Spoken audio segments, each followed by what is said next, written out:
आज हम सीखेंगे ऑटोकैड में अरे की कमांड लगाना।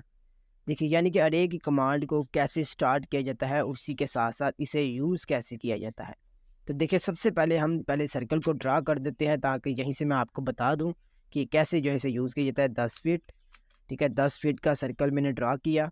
ठीक है, 10 फीट का सर्कल ड्रा हो चुका है। अब हम सर्कल के सेंटर में भी एक सर्कल ड्रा करेंगे। ठीक है, यानी कि यहाँ पर मैं ड्रा करता हूँ 2 फीट। ठीक है, इस तरह आपको दिखा रहा हूँ कि आप इस तरह बड़ी आसानी से जो है अरे की कमांड को स्टार्ट कर सकते हैं। देखें, अब जो है लाइन ड्रा करता हूँ। ठीक है, लाइन ड्रा करते हैं। ये देखें, लाइन ड्रा कर दिया। अब देखें, अब हमारी जो है कमांड स्टार्ट होने वाली है। अरे की कमांड की शॉर्टकट की क्या होती है? A R enter. देखिए ए आर एंटर करेंगे, उसके बाद ये देखिए हमारी कमांड स्टार्ट हो चुकी है। अब हमने क्या करना है, हमने इसे सिलेक्ट करना है। ठीक है, क्लिक करना है, लेफ्ट क्लिक, माउस का जो लेफ्ट क्लिक होता है उसे हमने क्लिक करना है।